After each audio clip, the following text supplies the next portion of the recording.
I really, really appreciate how respectful you guys are with each other. Because at the end of the day, former fighters, we just appreciate. Look, you saw Bivol and Buvatev this last week. They didn't disrespect each other. An amazing fight, right? Professional. I know it's going to be an amazing fight on Saturday. I know that the crowd are going to be into the Saturday. I know you're going to bring your skills. He's going to bring his skills. You're both going to be switched on. I know you're ready. We're not going to keep it more than 2 minutes because I can see you're already locked in. You're worn out, aren't you? I'm not worn out. I'm just very locked in. Yeah? Focused. You're ready to go. But I can see you looking after yourself. Don't catch no colds or nothing. Keep warm, you know what I mean? I got to keep no excuses. I don't want to be shaking people's hands. That's right. Very Smart, close. man. Very close. Smart. Very close to the fight.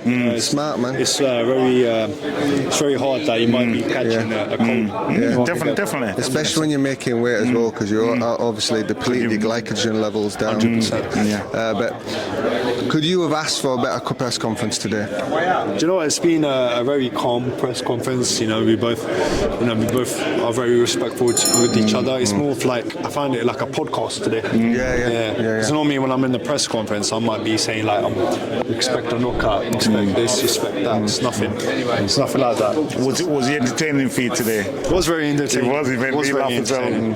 I was watching you. I think most of the stuff were toward the media, towards people that you don't like. So. You're speaking the truth, though, right? Yeah. You're speaking the truth. He's entitled to what he's like. That's right. And he's speaking his own truth. Listen, when he came in today, he just stood there and we stood there, and he just started asking me about the weather. We started talking about the weather, and then we got into a conversation about Jesus because I'm Christian and he's a Christian, and I used to be a pastor of a church. So they went to sit down and talk about Jesus. That's always for spoke about 15 minutes. religion. All right, and then he said to us after that was refreshing because I'm getting asked the same questions. What we try to do when we get out here, being ex-fighters, we know how you feel right now. We know what you're going through right now. We want that conversation away from boxing. You understand what I mean? The clickbait stuff is the clickbait stuff, and people can do the clickbait stuff. What we want to do is we want the people that tune into our channel to know the person and they come across. So with that, we're not going to talk too much. We're going to let you go. But we're going to catch up with you on Saturday. And can I do me a favour? Yeah. To the camera, say 13th and final round, hit the button, man. 13th and final round, hit the button, man. Respect. Peace out, brother.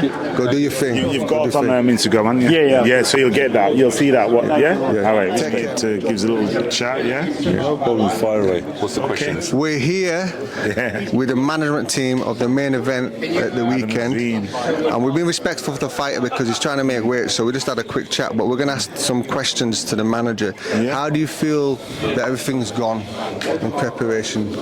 I'm actually not the manager, I'm the father. The father. Oh. Well, none of what he's You're going to get That's even better. That's even better. Okay, the fight camp's going really well. He's obviously, the last fight he had was in February. He had a lot of time off, obviously had an injury. But I believe that Adam, remember he's still 22 years old, so he hasn't got that man strength yet. So that even though he's had this all on the plate, at that young age. But for me now, I feel that he's matured, not just as a fighter, but as a person as well. I mean, you've seen him from the interviews, how he handles the pressure, answering the questions, and being more, thoughtful around, answering the right question. Obviously now he's got the media around him, so he has to present himself. So for me, I think he's not just matured in the ring. I mean, obviously I'm there every day seeing him sparring, and I feel that even in the ring, you'll see a mature performance. What you saw today, that's him outside the ring, and that maturity was shown through his interviews. But in the ring, you'll see a very, very mature performance. And yes, it is a step up. Haro Davies is a very good fighter. I mean, he's fought at world level. He's only got beaten by top level fighters. So for Adam, it's the right time for him as well. So that layoff, I think it's done him wonders. What's it like at home? How's it been? Like with training camp and everything? This is one of the battles you'll have as a fighter. It's about being disciplined. And I'm his father, so I'm there all the time to making sure that. But there's a lot of things that he does himself. The discipline he shows himself. He's realised that there's some things that he has to change and make improvements on. But when you're trying to push those yourself, then it's a battle. But the fact that he's doing it himself, I feel that the discipline that he's showing. I mean, he eats, right. He has a nutritionist. He has, a breathing coach as well. Helps him to breathe better in the ring, and I like that. Between the rounds. He has a nutritionist that gives him, the advice on the foods, and he's very strict. What he puts in his mouth. So he's very regimental, and that's what you need in a fighter, because if you're pushing it yourself, then it's forcing somebody to do something they don't want to do. When the fighter is doing it themselves, then that's half the battle. And I think that's for a coach or for a father as well. That's wonders that when you have somebody that can take responsibility themselves and go through camp and being very very disciplined in what they do. So the fight day, when he's going for the fight, that focusedness, and is he in a bad mood, or is it like snappy? What is it like? No, I think the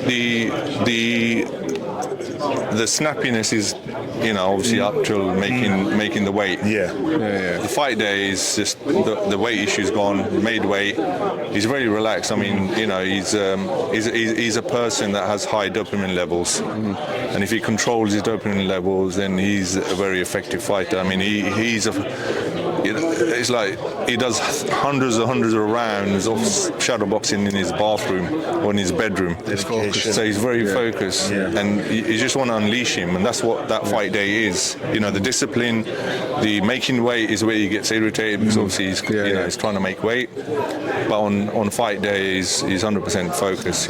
What I love about what you're saying is a lot of people just tune in for fight night, and that's all they were going to see, and a couple of interviews here and there. But the preparation starts years and years and years before you even are pro in the amateurs. Right back at the start, seeing if the love of it, and then you go through the love of it, and then you turn into the pros, and then it's a whole different game to the amateurs, and learning how to manage all the different components to it. So there's a lot of learning at the same time. It's like your first driving lesson seems hard because there's a lot of things to learn, and then it becomes easy when they all become on autopilot. What I'm seeing from him now is he's learning to do these things on autopilot and keep focused. It's not a distraction for him. When you're first starting out, it's like managing all the different things. That's right. I mean, this what do they call this sport? The sweet science. You just hit a lot of those nails on the head there in terms of the sweet science of the sport. The discipline, the training. It's not overnight that he's what he is. As you said, it's all years of hard work. Things not seen. The running. Like I said, when I said to you about the responsibilities he has to take himself, I can't run alongside him to make him run. I can't put the food in his mouth that he doesn't want. This is something that he has to do himself, and he's realised now. Again, going back to sweet science, everything he does is science. Breathing, food, running. Being 1% better in every area. He knows how to separate things now. Like the press conference, that's separate. The training separate, and everything's separate. That's right. So like what he's doing over there. If everyone's doing, like, I'm a qualified nutritionist. I work with boxers. I do nutrition for fighters, right? So nutrition's one component, boxing's another component. Believing in God for me is another component. Spiritually, mentally, and emotionally balanced. All right. And then there's the social media component. There's the PR component. The weight percent. There's all these different components that are going to come together. But it's got to be as close to your personality as possible. Otherwise, you start to have a false sense of security or an identity crisis. You're not really know who you are. Sometimes it's better to say nothing once you figure that out, because some people start speaking ahead of time and get lost in this stuff will make you think it's something that it's not really this is for them.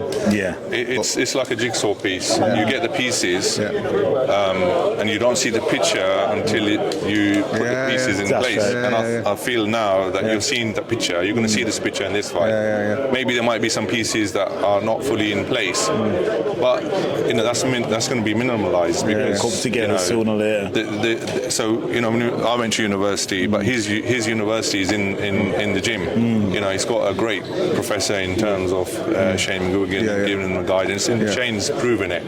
He's trained fighters from a young age, right from the start, to making them undisputed unified champions. So he's been guided, and then obviously Shane's got a whole sort of network of support that helps him with the breathing, with it. Like I said, going back to that jigsaw, the picture is nearly complete, and hopefully in the next 12 months you'll see a complete fighter, not just in the ring but outside as well. So. I love what you say, because at the end of the day, right, it's you, the fight's against you first. You're going to be able to balance the emotion. There's no fighter ever going to make it if he's told to go training. There's no fighter ever going to make it if he gets told what to eat. That's what you're saying. That's a choice. That's a calling, right? And I don't understand this because I deal with a lot of fighters from different cultures. Certain cultures have certain discipline around food, certain taste buds, and when he's having to make weight, he can't go near his culture. He's got to separate himself from his culture. Does that have an effect on the way you cook at home for yourself? Do you have to change as well? I mean, not really. I mean, like I said about that, he's taking responsibilities himself. He knows what he has to eat. And when he sees us eating something different, it's good. His mother sometimes says, "Look, Adam, have what we eat." And he's like, no. So I love that. You've got to also realise that it's not just the opponent he's fighting. He's fighting himself first, and once he overcomes the battles himself, like eating the foods that will make him better, or coming in front of cameras, speaking to people. Once he fights that himself, that's the battle outside the ring that he has to fight first. Once he's overcome that battle, everything is then easy in the ring. Going back to the same thing, is sweet science. It's the science of, even though the sport is brutal, you're knocking each other's head off, but there's a science behind it. Oh, 100%. 100%. It's not what everyone think it is. The people that tune in, they're seeing what they want to see, but we like to see the sweet science like you're talking about. Like the Bivol and Biv to fight the weekend. Some people might find that boring. We like seeing the little things we that understand people can't see what's going on there. Like with Adam, is always trying to position his feet in a certain place because he knows what his wants to land. They're things. Most people are looking at what the hands are doing, not what the legs are doing, and the feet are the most important part. You know what I mean? Listen, we're gonna leave it there because we're getting way. We got way more. But that was nice. Thank you very much. We enjoyed that. Thank you very much. We would definitely be talking to him after the fight. Bye bye. Thanks. Thank you. Thank you very much for stopping by.